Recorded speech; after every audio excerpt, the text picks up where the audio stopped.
तो वो कीमोथेरेपी जो है, कीमो का मतलब क्या होता है, बेसिकली जलाना।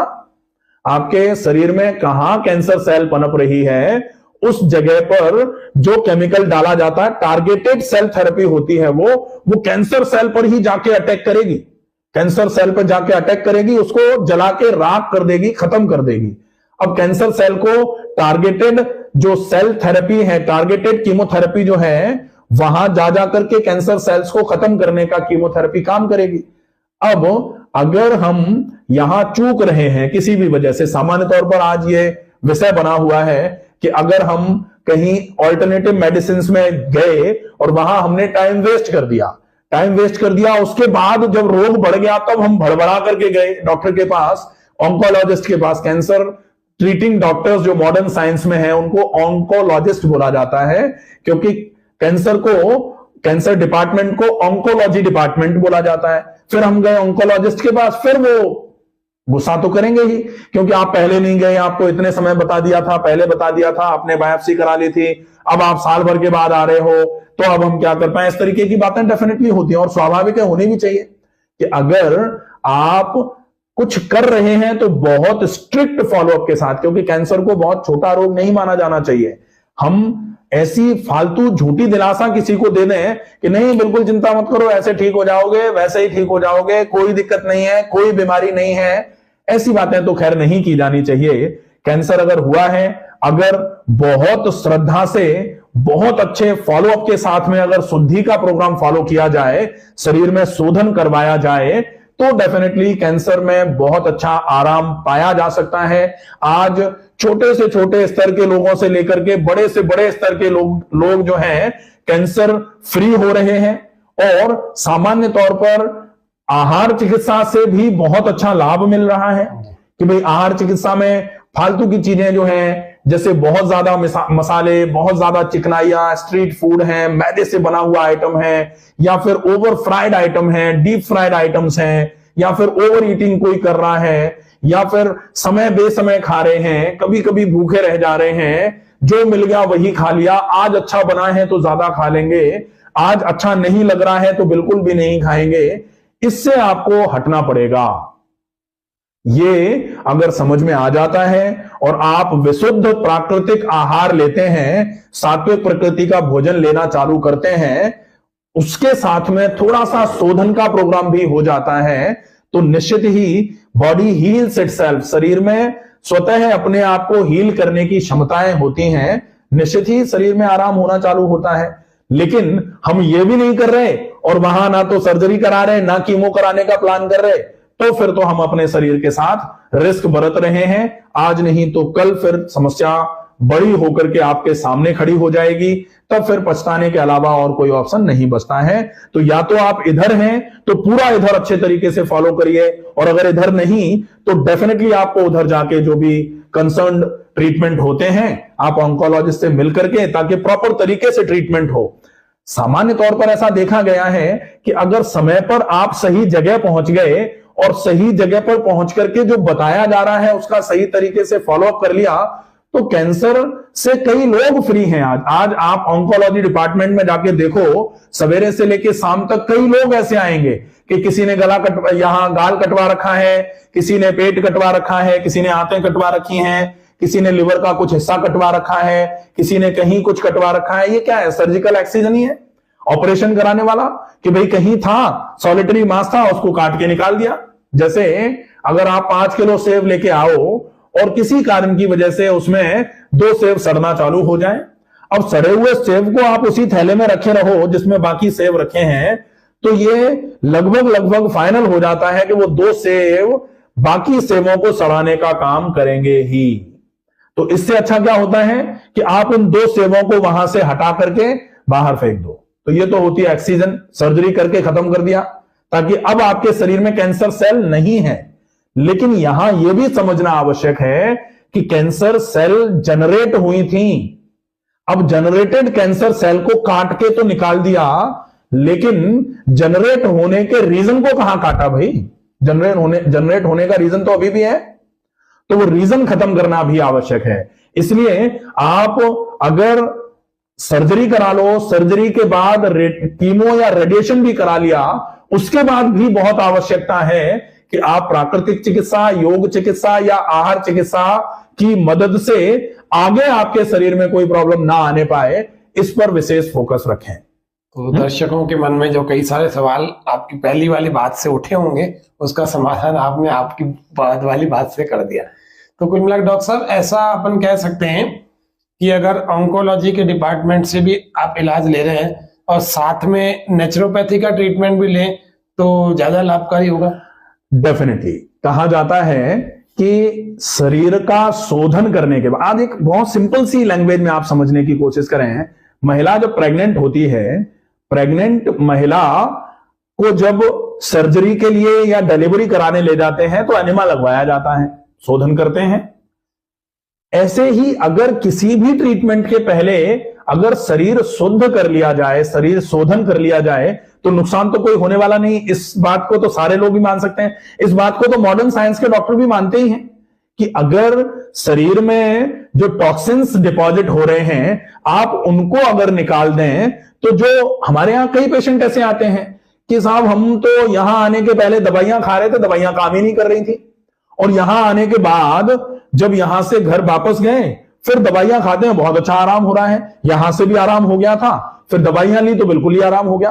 तो अगर मान लिया कि आपको ट्रीटमेंट मॉडर्न साइंस में भी लेना है तो भी प्राकृतिक चिकित्सा आवश्यक है। और मैं तो यह भी कहूंगा कि प्राकृतिक चिकित्सा का इलाज चल रहा है, साथ में अगर आप मॉडर्न साइंस में भी जाकर के फॉलोअप ले रहे हैं तो वो और सोने पे सुहागा है। भाई ऐसा नहीं है कि किसी पद्धति को बिल्कुल अपना लिया जाए तो किसी को छोड़ना बहुत आवश्यक है, जरूरी नहीं है।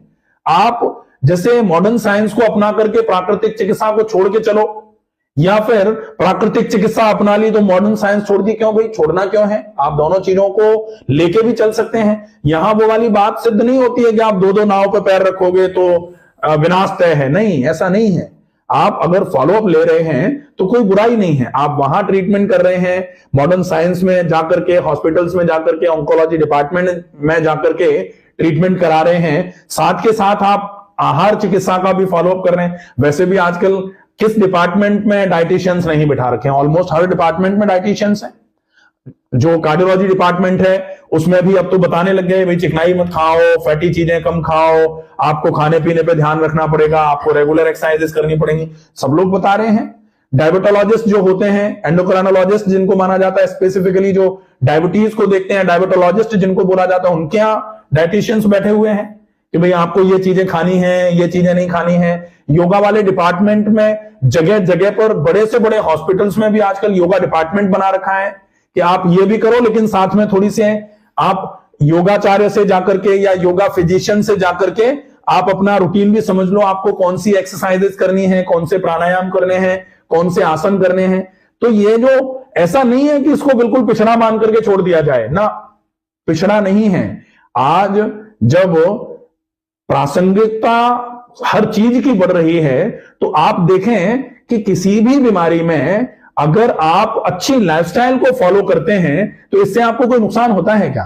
भाई आप अगर मान लो इंसुलिन ले रहे हो, इंसुलिन के साथ में आप बेजड़ की रोटी खा रहे हो, लौकी की उबली हुई सब्जी खा रहे हो, रोज व्यायाम कर रहे हो, नुकसान करेगा क्या?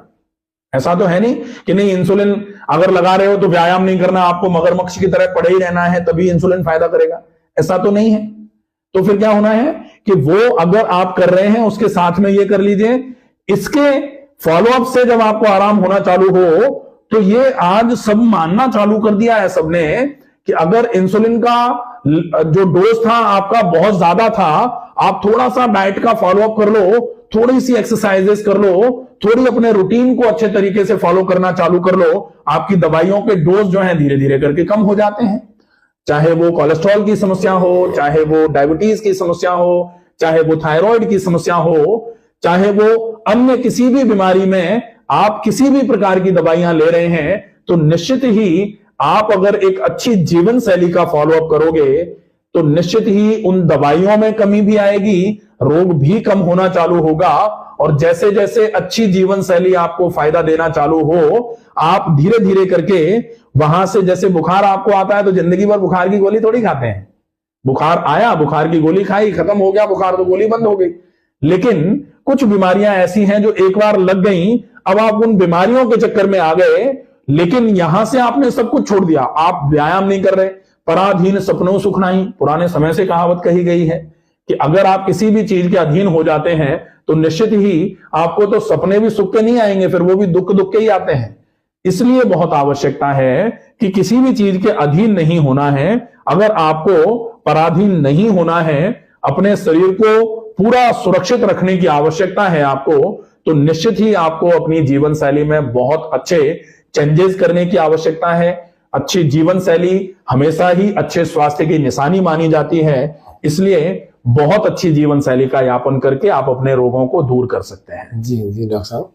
तो दर्शकों, जैसा कि अभी डॉक्टर साहब ने बताया कि हम आज सोचते हैं कि हम केवल एक को नहीं, बुद्धिमत्ता का प्रयोग करके अपने डायग्नोस हो गया, जिसमें उत्तम चीज आपको दिख रही है। आपका उद्देश्य क्या है? अच्छा होना है, सही होना है, रोग मुक्त होना है ना। अगर आपको अच्छे डॉक्टर्स मिल रहे हैं, अच्छा ट्रीटमेंट मिल रहा है, तो निश्चित रूप से आप किसी भी एक पद्धति को फॉलो करें। मूलतः प्राकृतिक चिकित्सा और योग, इसका बहुत ज्यादा प्रभाव पड़ता है, क्योंकि यहाँ शुद्धिकरण यानी कि डिटॉक्सिफिकेशन मेथड होता है। इसकी वजह से दवाइयां भी जल्दी लाभ करेंगी। अब रही बात सर्जरी की, तो कुछ लोग सर्जरी को ऐसे अंग्रेजों की पद्धति मान करके छोड़ देते हैं।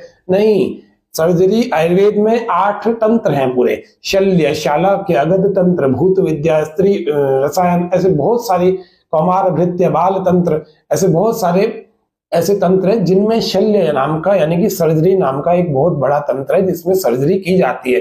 पर्टिकुलर किसी जगह सिलाई करनी है तो वो एक कर्नल कूट की बहुत सुंदर सी एक घटना है। विदेशी कोई विद्वान आया था, उसकी नाक काट दी थी भारत के किसी शासक ने। अब वो घूम रहा है अपनी कटी हुई नाक को हाथ में लेकर। डॉक्टर साहब, आपने तो सुनी होगी, तो मैं दर्शकों की जानकारी के लिए बता रहा हूँ कि कैसे वो अपनी नाक की सिलाई करवाने के लिए भारत के गुरुकुल में रहने वाले आयुर्वेद के विशेषज्ञ जो कि शल्य चिकित्सा को जानते थे, और उनसे अपनी नाक की सिलाई करवाई। लगभग 3.5 घंटे उसकी सर्जरी को लगे। और जब वो ब्रिटिश संसद में कुछ महीने बाद पहुंच करके पूछता है कि मेरी नाक में कुछ फर्क है क्या, कोई नहीं कहता, बोले कोई फर्क नहीं है, बिल्कुल जैसी नेचुरल होती है। बोले ये मेरी कट चुकी थी और मैं यहाँ आता भी नहीं, लेकिन मुझे रास्ते में ऐसा कुछ स्थान दिखा जब भारत के वैज्ञानिक लोग जो शल्य चिकित्सा के विद्वान कहे जाते हैं, उन्होंने मेरी नाक की सिलाई करी, सर्जरी करी, सिलाई करके बिल्कुल ऐसा बना दिया जैसे कटी ही ना हो। तो शल्य चिकित्सा ये भारत की ही विद्या है। और भी बहुत सारी विद्याएं भारत की जिनको हम जानते नहीं है। और दूसरी बात मैं निवेदन करूं सब दर्शकों को कि कैंसर में नेचुरोपैथी इतनी ज्यादा जरूरी होती है, योग इतना ज्यादा जरूरी होता है। क्यों? क्योंकि एक तो बीमारी के कॉम्प्लिकेशन, क्योंकि आज बीमारी हुई, उसके इलाज चल रहे हैं, फिर उसके इलाज की दवाइयों की कॉम्प्लिकेशन। अब बीमारी का कॉम्प्लिकेशन ऐसा हो सकता है, आज यहाँ दर्द हो गया तो आज वहां दर्द हो गया, तो दवाई चल रही है, आज यहाँ दर्द हो गया, आज मेरे को उल्टी हो गई, 3 दिन से भूख नहीं लग रही, कभी दस्त हो गए। बहुत सारी समस्या हो सकती है जो भोग रहे हैं उनको बेचारों को पता है। लेकिन मैं उन सबको निवेदन करूं इस वीडियो के माध्यम से, इस कार्यक्रम के माध्यम से, कि उनको प्राकृतिक चिकित्सा करानी चाहिए। और यदि आप घर में कर सकते हैं उत्तम विधि से, तो निश्चित रूप से आप घर में करें, कहीं मत जाएं, कोई बात नहीं, लेकिन घर में फिर उसको आपको प्रॉपर फॉलो करना चाहिए। एक बार 5-7 दिन जाकर के आप सीख कर आए, फिर आप उसको घर में करते रहे समय निकालकर। क्योंकि जब तक आप सीखेंगे नहीं तब तक आपको समझ में नहीं आएगी। आप सोचें कि मैं वीडियो देख करके और इंटरनेट से देख करके मैं घर में कर लूं, और फिर उसके बाद नहीं कर पाएंगे। एक बार 7 दिन जाकर आपको पूरा एक जीवनचर्या सीखनी पड़ेगी। नहीं सीख पाएंगे क्योंकि आप बीमार होते हैं, तब 10 दिन अस्पताल में भी तो भर्ती होते हैं, तब 7 दिन 10 दिन आप प्राकृतिक चिकित्सालय में आकर के अपने आगे के जीवन को सुखी क्यों नहीं बना सकते, और रोगों को जड़ से बाहर फेंकने के लिए तैयारी क्यों नहीं कर सकते। एक और अंतिम में चलते चलते डॉक्टर साहब 2 सवाल और हमारे रह गए। वो एक सवाल ये है कि कौन सी चीजें बिल्कुल ही बंद कर देनी चाहिए, जैसे प्रोसेस्ड पैकेज्ड फूड, है ना, ये सब तो ठीक है, लेकिन और दूसरा एक ये है कि हमें प्राणायाम कौन सा करना चाहिए और कितनी देर करना चाहिए सामान्य दृष्टि से। 2 सवालों के और जवाब। देखिए, 2 चीजें हैं कि आप आहार चिकित्सा में क्या खाएं और क्या आपको छोड़ना है। तो एक बहुत पुरानी कहावत कही जाती है कि जैसा हम खाएंगे वैसे ही हो जाएंगे, जैसा खाएं अन्न वैसा हो तन और मन। तो अगर आप सात्विक प्रकृति का भोजन करते हैं तो तो शरीर में सात्विक प्रकृति पैदा होगी। अगर आप तामसिक प्रकृति का भोजन करेंगे तो शरीर में तामसिकता बढ़ेगी, और रोग को तामसिकता ही बोला जाता है। तो अगर कोई भी रोग हुआ है तो आपको सात्विक प्रकृति के भोजन पर ज्यादा जोर देना चाहिए, और जो तामसिक प्रकृति का भोजन है उसको छोड़ देना चाहिए। अब आप बहुत ज्यादा मसाले, प्रोसेस्ड फूड या पैकेज्ड फूड जो हैं उनका उपयोग, कढ़ाइयों में तल तल करके जो चीजें आ रही हैं, क्योंकि जब शरीर पर रोग हावी होता है तब शरीर की रोगों से लड़ने की क्षमता स्वतः ही कम होना चालू हो जाती है, और रोगों से लड़ने की क्षमता अगर कम है, ऐसे समय में आप भारी खाना खाओ तो वो खाना शरीर पर और गलत प्रभाव डालने का काम करता है। इसलिए आपको भारी और पचने में जो भारी है ऐसे भोजन से पूरे तरीके से दूरी बना लेनी चाहिए। अब क्या खा सकते हैं? इसमें सात्विक प्रकृति का मतलब होता है विशुद्ध प्राकृतिक भोजन जो होता है, जिसको अपक्व आहार बोला जाए। अपक्व मतलब बिना पका हुआ भोजन। अब बिना पका हुआ है तो फिर बहुत आवश्यक होती है कि वो बहुत ज्यादा केमिकल वाला ना हो। तो जैविक भोजन अगर कैसे भी व्यवस्था हो जाए तो जैविक भोजन की व्यवस्था रहे, जिसको ऑर्गेनिक फूड कहा जाता है। ऑर्गेनिक फूड अगर अवेलेबल हो जाए तो उसका उपयोग किया जाए। उसके उपयोग करने के साथ साथ शरीर में थोड़ा सा पहले की विषाक्त जो गंदगी है उसको निकालने के लिए आप एनिमा का उपयोग कर लें। आप त्रिफला का पाउडर, हरड़ का पाउडर कुछ लेकर के अपनी गट को, अपने इंटेस्टाइन को एक बार पूरा क्लीन कर दें। उसके बाद सात्विक भोजन आपके शरीर में और अच्छे तरीके से लाभ देना चालू करेगा। निषेध के रूप में आपको हर उस चीज से दूरी बना लेनी है जो पचने में भारी है या जो आपके पाचन तंत्र को नुकसान पहुंचाने का काम कर रही है। दूसरा प्रश्न क्या था? दूसरा था कौन से योग प्राणायाम करने चाहिए, हाँ। और कितनी देर करना चाहिए, सबसे ज्यादा लाभकारी 2-3 क्रियाएं ऐसी। बिल्कुल। तो अब दूसरा वाला जो है कि व्यायाम में बेसिकली व्यायाम 2 प्रकार का होता है, एक तो शारीरिक व्यायाम और एक श्वास का व्यायाम।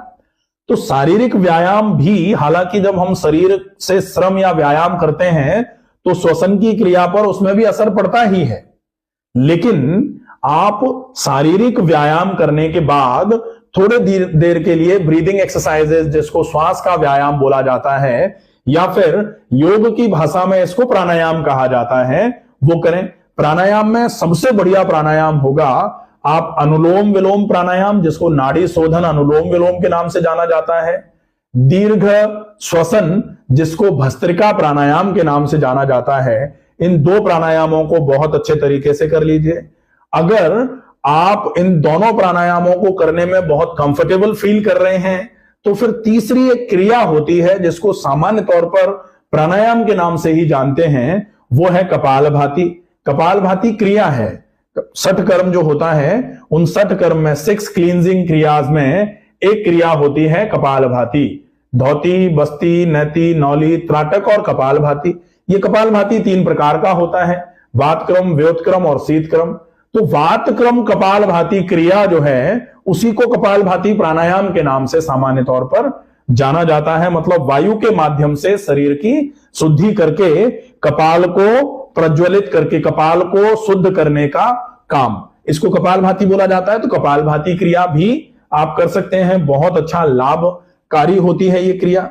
इसके साथ में यह विशेष रूप से ध्यान रखना है कि आप इसकी टाइमिंग को, जैसे सामान्य तौर पर आप अगर 2 मिनट अनुलोम विलोम, 5 मिनट डीप ब्रीदिंग करेंगे, इससे तो आराम नहीं मिलने वाला है। आराम प्राणायाम क्यों फायदा करता है? जैसे आज रेस्पायरोमीटर के नाम से एक इंस्ट्रूमेंट आता है। सामान्य तौर पर जिन लोगों को फेफड़ों से संबंधित कोई भी समस्या हो जाती है या फिर शरीर में आंतरिक कमजोरियां जब ज्यादा हो जाती हैं तो रिवाइवल के लिए एक रेस्पायरोमीटर जिसमें 3 बॉल लगी रहती हैं, हवा फूंक करके बॉल को उठाना पड़ता है, ये रिवाइवल एक्सरसाइजेस के रूप में आपको दिया जाता है। जैसे जनरली जब हाथ कमजोर हो जाते हैं तो फिंगर एक्सरसाइजर स्प्रिंग वाला दे दिया जाता है कि भाई ये कर लो। तो ये व्यायाम के ही तो तरीके हैं, हम यहां प्रॉपर तरीके से आपको करा रहे हैं। वो जो श्वास की क्रिया, सांस भर के आप बॉल उठा रहे हैं फेफड़ों को मजबूत करने के लिए, प्राणायाम में ऐसे कई उपाय हैं कई प्रकार के प्राणायाम हैं जो आपको विशेष स्पेसिफिक रूप में फायदा देते हैं। तो अनुलोम विलोम, भस्त्रिका और साथ में कपालभाति क्रिया का अभ्यास ज्यादा देर के लिए, शुरुआत आप धीमी गति से करें, शुरुआत आप कम समय से करें और सने सने समय को बढ़ा लीजिए। कहा जाता है प्रयत्न शैथिल्यम अनंत समापतिभ्याम, ये तो आसन की परिभाषा है। और यह भी कहा जाता है करत करत अभ्यास के जड़मति होती सुजान। जैसे किसी को अगर तुरंत कह दिया जाए 20 मिनट अनुलोम विलोम, 20 मिनट भस्त्रिका और 20 मिनट कपालभाति, मतलब टोटल 1 घंटा करना है, तो तुरंत ही माथा पकड़ लेते हैं, इतना कैसे होगा। इतना नहीं हो पाए कोई बात नहीं, आप 5-5 मिनट से शुरू कर दो और रोज 1-1 मिनट तीनों में बढ़ाते जाओ, तो धीरे धीरे करके 20 मिनट आने में कितनी देर लगेगी? ज्यादा से ज्यादा 15-16 दिन में आप 20 मिनट पे आ जाएंगे, 20-20 मिनट पे। निश्चित ही 15-16 दिन के बाद जब आप 1 घंटा प्राणायाम करना चालू करेंगे तो वो प्राणायाम किस तरीके से फायदा करेगा आपको? प्राणायाम से ऑक्सीजन सैचुरेशन होगा, आपके पूरे शरीर में शुद्ध हवा का संचार होना चालू होगा, पूरे शरीर में कार्डियोवैस्कुलर जनरेशन होगा, हार्ट की एफिशिएंसी अच्छी होगी, कार्डियक आउटपुट बढ़ेगा, कार्डियक आउटपुट के साथ में ब्लड सर्कुलेशन इंप्रूव होगा, ब्लड सर्कुलेशन इंप्रूव होगा तो आपके डाइजेशन की मैकेनिज्म भी अच्छी होगी, लिवर का प्रोसेस भी अच्छा होना चालू हो जाएगा, लिवर की जो मेटाबॉलिक रेट अच्छे करने की जो टेंडेंसी है उसको लिवर ठीक करना चालू कर देगा। धीरे धीरे करके पूरे शरीर की कोशिकाओं में अच्छा न्यूट्रिशन और अच्छा ऑक्सीजन मिलना चालू हो जाएगा, जिसकी वजह से आपकी ये जो समस्या है इस समस्या में बहुत अच्छा लाभ मिलेगा। जी जी डॉक्टर साहब, बहुत बहुत धन्यवाद आपको। दर्शकों में जैसा आपको पहले भी कह चुका हूं कि हम किसी भी रोग पर जब चर्चा करते हैं तो सामान्य बातें होती हैं, स्पेसिफिक ऐसा नहीं है, क्योंकि कैंसर शरीर के किसी भी भाग में पाया जा सकता है।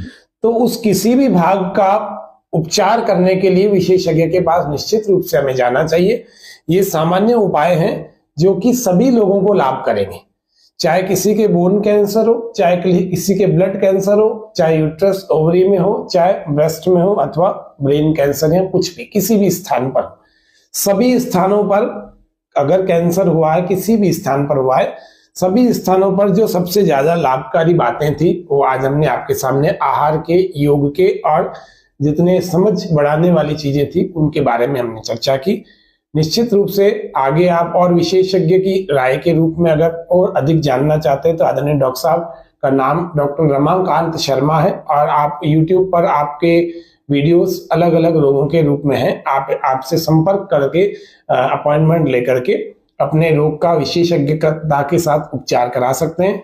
निश्चित रूप से आपको बहुत लाभ होगा, ऐसा मेरा विश्वास है, क्योंकि आप यदि किसी भी रोग से जूझ रहे हैं और प्राकृतिक चिकित्सा को अपने जीवन में मॉडिफाई, जीवन को करके, दिनचर्या को मॉडिफाई करके अगर उसको ऐड कर दिया और योग को ऐड कर दिया, तो ये मेरा विश्वास है, पिछले 12-13 साल से हमारे कार्य करने का योग के क्षेत्र में खूब अनुभव है और मेरा ये विश्वास है कि आप और जल्दी ठीक होंगे। निश्चित रूप से परमात्मा बहुत बलवान है, सबको बहुत शक्ति देता है, सर्वशक्तिमान है। इसलिए मैं सबको कहता हूं कि ईश्वर में भी विश्वास रखना शुरू करो। प्रतिदिन प्रार्थना का भी पाठ अपने जीवन में, दिनचर्या में प्रार्थना को भी किया करो। और प्रार्थना का मतलब उसमें भजन हो, अच्छे हो, ईश्वर के प्रति ग्रेटिट्यूड, कृतज्ञता हो, समर्पण हो, और फिर अंत में प्रार्थना करो कि भगवान मैं जितना अच्छे से अच्छा कर सकता था वो मैंने किया।